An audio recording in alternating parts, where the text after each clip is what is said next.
ವೆಂಕಟೇಶ್ ಅವರೇ ರಜಾಕ್ ಅವರೇ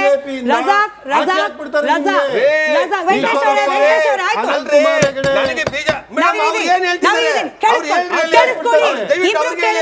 mic mute ಮಾಡಿಸೋ ಸಂಸ್ಕೃತಿ ನಮ್ಮಲ್ಲಿಲ್ಲ. ಅನಿವಾರ್ಯವಾಗಿ ಅದ್ ಮಾಡೋ ತರ ಮಾಡಬೇಡಿ. ಮೈಕ್ ಮ್ಯೂಟ್ ಮಾಡಿಸ್ಕೋ ಸಂಸ್ಕೃತಿಯನ್ನ ನಮ್ಮಲ್ಲಿ ತರುವಂತೆ ಅನಿವಾರ್ಯ ಮಾಡಬೇಡಿ. ಅಶ್ವಿನ್ ಅವ್ರ ಸಮಯ, ಅವ್ರು ಮಾತ್ರ ಮಾತಾಡ್ಬೇಕು. ಅಶ್ವಿನ್ ಅವರೇ, ಕೆಲವೊಂದು ಸ್ಟ್ಯಾಟ್ಸ್ ಜನರ ಮನಸ್ಸಲ್ಲಿ ಎಷ್ಟು ಗಟ್ಟಿಯಾಗಿ ಕೂತ್ಬಿಡುತ್ತೆ ಅಂತಂದ್ರೆ, ದೇಶದ 40% ಸಂಪತ್ತು ಕೇವಲ 1% ಆಫ್ ದ ಪಾಪ್ಯುಲೇಷನ್ ರಿಚೆಸ್ಟ್ ಅವರ ಕೈಯಲ್ಲಿದೆ ಅನ್ನೋ ಸ್ಟ್ಯಾಟ್ಸ್ ನ ನೀವು ಸುಲಭವಾಗಿ ಅಳಿಸ್ಲಿಕ್ಕಾಗಲ್ಲ. ಅದು ಬದಲಾದ್ರೂ ಕೂಡ ಕೆಲವೊಂದಷ್ಟು ಪರಿಸ್ಥಿತಿಗಳು, ಈಗ ಉಳ್ಳವರ ಹತ್ರ ಇರುವ ಅಧಿಕ ಹಣವನ್ನ ಬಡವರಿಗೆ ಕೊಡ್ತೀವಿ ಅನ್ನೋ ಒಂದು ಭಾವನಾತ್ಮಕ ಅಸ್ತ್ರವನ್ನ ರಾಹುಲ್ ಗಾಂಧಿ ಅವರು ಪ್ರಯೋಗ ಮಾಡಿದ್ದೇ ಆದಲ್ಲಿ ಚುನಾವಣಾ ದೃಷ್ಟಿಯಿಂದ ಇಟ್ಸ್ ಅ ಥ್ರೆಟ್. ಅದಕ್ಕೆ ಭಯ ಪಟ್ಟಿದ್ದಾರೆ ಮೋದಿ ಅವರು, ಅದಕ್ಕೆ ಈ ರೀತಿಯಾದ ಭಾಷಣನ. ರಾಹುಲ್ ಗಾಂಧಿ ಅವ್ರನ್ನ ಟೀಕ್ಸೋಷ್ಟು ದೊಡ್ಡವನಲ್ಲ, ಆದ್ರೂ ರಾಹುಲ್ ಗಾಂಧಿ ಅವರು ಕೊಡುವಂತ ಒಂದು ಅವೈಜ್ಞಾನಿಕವಾದಂತ ಅಸಂಬದ್ಧ ಅಂತ ಹೇಳಿಕೆಗಳನ್ನ ನೋಡಿದ್ರೆ, ರಾಜಸ್ಥಾನ, ಮಧ್ಯಪ್ರದೇಶ ಮತ್ತೆ ಛತ್ತೀಸ್ಗಢಲ್ಲಿ ಒಂದು ಮಾತು ಹೇಳಿದ್ರು, ಜಾತಿ ಗಣತಿ ಮಾಡ್ತೀವಿ ಅಂತ. ಕೈ ಸುಟ್ಕೊಂಡ್ರು, ಅಲ್ಲಿ ಯಾರು ಸಪೋರ್ಟ್ ಮಾಡಲಿಲ್ಲ. ಅಲ್ಲಿ ಕರ್ನಾಟಕದಲ್ಲಿ ಶೈಕ್ಷಣಿಕವಾಗಿ, ಸಾಮಾಜಿಕವಾಗಿ, ಆರ್ಥಿಕವಾಗಿ ಹಿಂದುಳಿದಂಥ ಒಂದು ಜಾತಿ ಗಣತಿ ತಂದಿಟ್ಟಿದ್ದೀವಿ ಅಂದಾಗ ಅದನ್ನು ರಿಲೀಸ್ ಮಾಡಲಿಕ್ಕೇ ಕಾಂಗ್ರೆಸ್ ಅವ್ರ ಹತ್ರ ಶಕ್ತಿ ಇಲ್ಲ. ಆಯಿತಾ? ಇವಾಗ ರಾಹುಲ್ ಗಾಂಧಿ ಅವರು ಯಾವ ಅರ್ಥದಲ್ಲಿ, ಯಾವ ಕಮ್ಯುನಿಸ್ಟ್ ಅವರ ಒಂದು ತಲೆಯಲ್ಲಿ ಇಟ್ಕೊಂಡು ಆ ಹೇಳಿಕೆನ ಕೊಟ್ಟಿದ್ದಾರೋ ಅದು ಅವ್ರಿಗೆ, ಅವರ ಪಕ್ಷದಲ್ಲಿ ಅವರು ಅದನ್ನು ಚಿಂತಿಸ್ಬೇಕಾಗತ್ತೆ. ಇಲ್ಲಿ ದೇಶದಲ್ಲಿ, ಭಾರತ ದೇಶ ಒಕ್ಕೂಟ ವ್ಯವಸ್ಥೆನಲ್ಲಿ ನಾವೆಲ್ಲ ಸಮುದಾಯದವರು ಎಲ್ಲ ನಾವು ಒಂದೇ. ಏನಕ್ಕೋ ಈ ಮುಸಲ್ಮಾನ ಸಮುದಾಯದವರು, ಆ ಬಾಂಧವ್ರಿಗೆ ಏನಕ್ಕೆ ಕಾಂಗ್ರೆಸ್ ಅವರು ಯಾವ ಕೊಡುಗೆನೂ ಕೊಟ್ಟಿಲ್ಲ. ಮಾತೆತ್ತರೆ ಮುಸಲ್ಮಾನರು ನಾವು ಏನಕ್ಕೆ ಅವ್ರು ಕಾಂಗ್ರೆಸ್ ಪರವಾಗಿರ್ತಾರೆ ಅಂತ ಒಂದಾದ್ರೂ ಹೇಳಿಕೆಗೆ ಯಾವ್ದಾದ್ರು ಒಂದು ಅಭಿವೃದ್ಧಿ ಕೊಟ್ಟಿದ್ರೆ, ಇಲ್ಲ ಮುಸಲ್ಮಾನ ಬಾಂಧವರನ್ನ ಮುನ್ನೆಲೆಗೆ ತಂದಿದ್ರೆ, ಸಾಮಾಜಿಕವಾಗಿ ಆರ್ಥಿಕವಾಗಿ ಹಿಂದುಳಿದಂಥ ಮುಸಲ್ಮಾನರನ್ನ ಮುಂದೆ ತಂದಿಟ್ಟಿದ್ದಾರೆ ಅಂತ ಏನಾದರೂ ಒಂದು ಮಾತು ಹೇಳಿದ್ರೆ, ಏಕೆ ಆಂಟನಿ ಅಂತ ಅವರು ಹಿರಿಯ ಒಂದು ಕಾಂಗ್ರೆಸ್ ಮುತ್ಸದ್ದಿ, ನಾವು ಮುಸಲ್ಮಾನರನ್ನ ಬರೀ ಮತದಾನಕ್ಕೆ ಮತಕ್ಕೋಸ್ಕರ ಮಾತ್ರ ಅವ್ರನ್ನ ಬಳಸ್ಕೊಂಡ್ವಿ, ನಾವು ಒಳ್ಳೇದು ಯಾವತ್ತೂ ಮಾಡಲಿಲ್ಲ ಅಂತ ಹೇಳಿದ್ರು. ಅಂತ ಒಂದು ಮುತ್ಸದ್ದಿ ಹೇಳಿಕೆಯನ್ನು ಅವರು ಪರಿಗಣಿಸ್ದೆ ಈ ಮುಸಲ್ಮಾನರು ಪದೇ ಪದೇ ಏನಕ್ಕೆ, ಈಗ ನೋಡಿ ನಮ್ಮ ರಜಾಕ್ ಅವರು ಸಡನ್ ಆಗಿ ಅವ್ರು ಪಾಕಿಸ್ತಾನ ಮೇಲೆ ಲವ್ ತೋರಿಸ್ತಾರೆ, ನೀವು ದೇಶದ ಮೇಲೆ ಲವ್ ತೋರಿಸಲ್ಲ.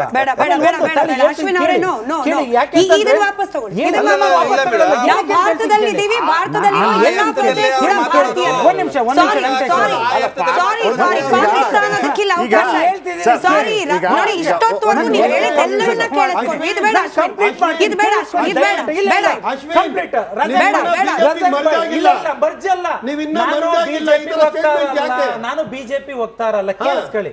71,000 ಸೈನಿಕರನ್ನ ಶರಣಾಗಿಸಿ ಹೊಡೆದು ಬಡ್ದು ಸಾಕಾಗಿದೆ.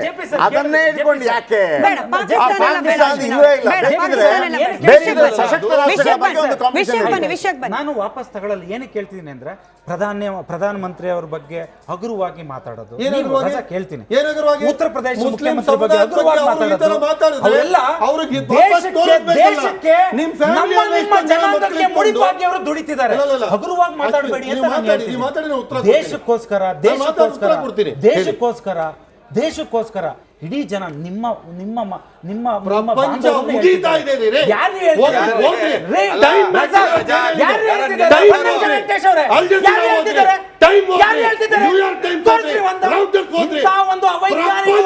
ಮುಸಲ್ಮಾನ ಮುಖಂಡರು ಮುಸಲ್ಮಾನರು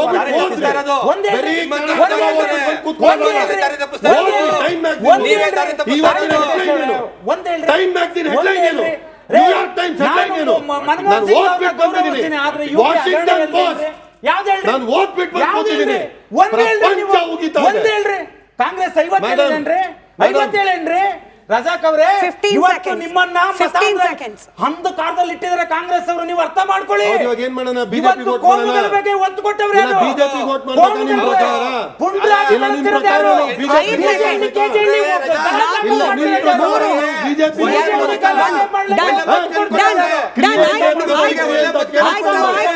ವೆಂಕಟೇಶ್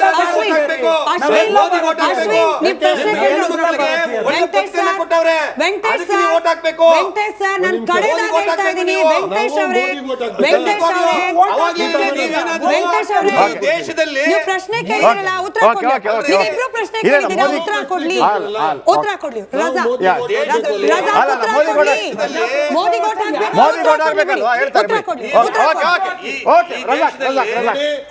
ಶಾಂತಿ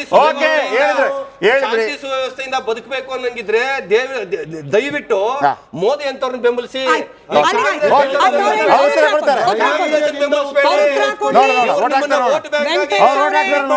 ವೆಂಕಟೇಶ್ ಅವರ ಉತ್ತರ ಕೊಡ್ಲಿ.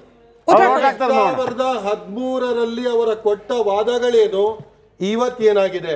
ಇವತ್ತು ಅಯ್ಯೋ ಪಾಪ ಅನ್ನಿಸ್ತಾ ಇದೆ ಮೋದಿ ಅವ್ರ ಮೇಲೆ. 10 ವರ್ಷದಲ್ಲಿ ಏನಾದ್ರೂ ಅಭಿವೃದ್ಧಿ ಆಗಿದ್ದಿದ್ರೆ ನಿನ್ನೆ ರಾಜಸ್ಥಾನದಲ್ಲಿ ಅದು ಮಾತಾಡ್ತಿದ್ರು. ಈ ತರ ತಗೊಬಂದ್ಬಿಟ್ಟು ಹಿಂದೂ ಮುಸ್ಲಿಂ ಇಡ್ತಿರ್ಲಿಲ್ಲ ಇವರು. BSNL ಏನಾಯ್ತು? ಏರ್ಟೆಲ್ ಇವತ್ತು ಎಷ್ಟು ಹಣ ಸಂಪಾದಿಸ್ತಾ ಇದೆ? ಎಷ್ಟು ಸಾವಿರ ಕೋಟಿಗಿದೆ ಇವತ್ತು ಏರ್ಟೆಲ್. BSNL ಎಲ್ವೋಯ್ತು? ಸ್ಟೀಲ್ ಅಥಾರಿಟಿ ಆಫ್ ಇಂಡಿಯಾ ಎಲ್ವೋಯ್ತು? RBI ಇಂದ ರಿಸರ್ವ್ ಫಂಡ್ ತಗೊಂಡು ನುಂಗ್ಬಿಟ್ರು. ಇದುವರೆಗೂ ನಾವ್ ಏನು ಪ್ರಶ್ನೆ ಕೇಳಿಲ್ಲ. ಇನ್ನ ಇದೆ ಲಿಸ್ಟು. LIC ಇಂದ ಗವರ್ಮೆಂಟ್ ಸ್ಟೇಕ್ಸ್ ಮಾರ್ಬಿಟ್ರು. ಇವತ್ತು ನಮ್ಮ ದೇಶದಲ್ಲಿ ಎಷ್ಟು ಪಬ್ಲಿಕ್ ಸೆಕ್ಟರ್ ಅಂಡರ್ಟೇಕಿಂಗ್ಸ್ ಅನ್ನ ಇವರು ಹರಾಜ್ ಮಾಡಿಕ್ಕಿದ್ದಾರೆ. ಇದೆಲ್ಲ ಮೋದಿ ಸರ್ಕಾರ, ಕಾಂಗ್ರೆಸ್ ಸರ್ಕಾರ ಎಲ್ಲ ಕಟ್ಕೊಂಡ್ ಬಂತು. ನಿಮಗೆ RTI ಇಂದ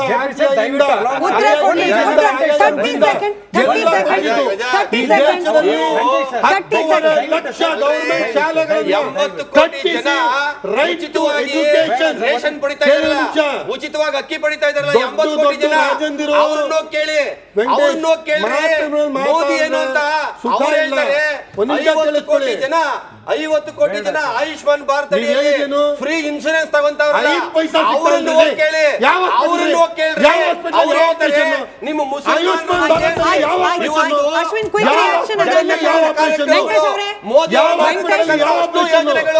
ಮುಸಲ್ಮಾನರನ್ನು ಒಳಗೊಂಡಂತೆ ಮಾಡತಕ್ಕಂಥ ನೀವು I really don't want to do this.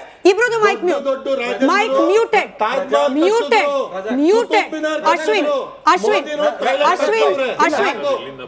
Ashwin. Smita ಅವ್ರು ಏನ್ ಗೊತ್ತಾ, ಅವ್ರು ಹೇಳಿದ್ರು UPA ಕಾಲದಲ್ಲಿ ಮತ್ತೆ NDA ಕಾಲದಲ್ಲಿ ಅಂತ. ನಾನು ಏನು ಪ್ರಜಾಪ್ರಭುತ್ವ ವ್ಯವಸ್ಥೆನಲ್ಲಿ ಉತ್ತಮರು ಯಾರಿದ್ದಾರೆ ಅವ್ರಿಗೆ ಅವಕಾಶ ಕೊಡಿ, ಮತ ನೀಡಿ, ಅದು ಇವ್ರಿಗೆ ಕೊಡಿ ಅಂತ ಹೇಳೋದಲ್ಲ.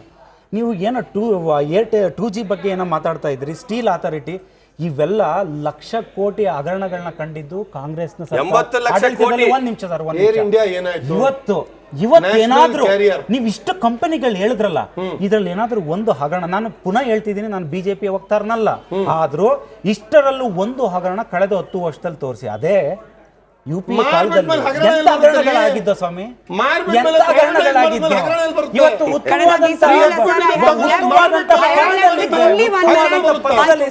ಬೇಡ ಸುಮ್ಮನೆ ಅನಾವಶ್ಯಕವಾಗಿ ಚರ್ಚೆಗಳನ್ನ ಮಾಡಿ ದಾರಿ ತಪ್ಪಿಸೋದು ಬೇಡ.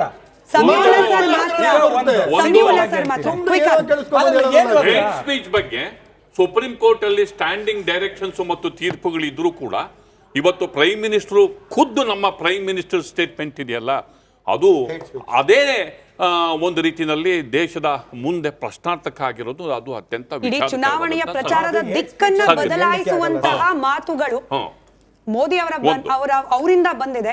ಇದನ್ನ ಎಲೆಕ್ಷನ್ ಕಮಿಷನ್ ಇಂಟರ್ವ್ಯೂನ್ ಆಗೋದಕ್ಕೆ ದಿಸ್ ಇಸ್ ಹೈ ಟೈಮ್. ಅದು ಸರಿ ತಪ್ಪು ಅನ್ನೋದನ್ನ ಎಲೆಕ್ಷನ್ ಕಮಿಷನ್ ತೀರ್ಮಾನ ಮಾಡಬೇಕು. ರೆಪ್ರೆಸೆಂಟೇಟಿವ್ ಪೀಪಲ್ಸ್ ಆಕ್ಟ್ ಪ್ರಕಾರ 1951 ಆಕ್ಟ್ ಪ್ರಕಾರ ಇದು ಎಲೆಕ್ಷನ್ ಕಮಿಷನ್ ಮಧ್ಯಪ್ರವೇಶ ಮಾಡಲೇಬೇಕಾಗುತ್ತೆ. ಎಲೆಕ್ಷನ್ ಕಮಿಷನ್ ತೀರ್ಮಾನ ಕೈಗೊಳ್ಳಲೇಬೇಕಾಗುತ್ತೆ. ಕಂಪ್ಲೇಂಟ್ ಕೂಡ ಆಗಿದೆ ಕಾಂಗ್ರೆಸ್ ನ ಕಡೆಯಿಂದ. ಎಲೆಕ್ಷನ್ ಯಾವ ರೀತಿ ನಿರ್ಧಾರ ಬರುತ್ತೆ ನೋಡೋಣ. ಎನಿವೇ ಇವತ್ತು ಸಮಯ ಇದೆ. ರಿಯಲಿ ಸಾರಿ ಸಮಯ ಇದ್ದಷ್ಟೇನೆ. ಅಶ್ವಿನ್ ಅವರೇ, ನಿಮ್ಗೂ ಗೊತ್ತು, ರಜಾಕ್ ಅವ್ರಿಗೂ ಗೊತ್ತು, ವೆಂಕಟೇಶ್ ಅವ್ರಿಗೂ ಗೊತ್ತು. ಜನ ಅಶ್ವಿನ್ ಅವರೇ, ರಜಾಕ್ ಅವರೇ, ಮುಸಲ್ಮಾನ ಸಮುದಾಯದಲ್ಲೂ ಹಿಂದೂ ಸಮುದಾಯದಲ್ಲೂ ಕೂಡ ಮತದಾರರು ಪ್ರಜ್ಞಾವಂತರಿದ್ದಾರೆ. ಯಾವ ವಿಚಾರಗಳನ್ನ ಗಮನದಲ್ಲಿಟ್ಕೊಂಡು, ಯಾವ ಮಾತುಗಳನ್ನ ನೆನಪಿನಲ್ಲಿಟ್ಕೊಂಡು ಮತ ಚಲಾಯಿಸಬೇಕು ಅನ್ನೋದು ಗೊತ್ತಿದೆ. ಉಳಿದಿರೋದು ಮೂರೇ ದಿನ ಕರ್ನಾಟಕದಲ್ಲಿ ಚುನಾವಣೆಗೆ. ಅದನ್ನ ನೆನಪಿಟ್ಕೊಂಡು ಹೋಗ್ತಾ ಥ್ಯಾಂಕ್ ಯು ಎಲ್ಲರಿಗೂ ಚರ್ಚೆಯಲ್ಲಿ ಭಾಗಿಯಾಗಿದ್ದಕ್ಕೆ. ನೋಡ್ತಾ ಇರಿ ರಿಪಬ್ಲಿಕ್ ಕನ್ನಡ, ಇದು ನಿಮ್ಮ ಥ್ಯಾಂಕ್ ಯು.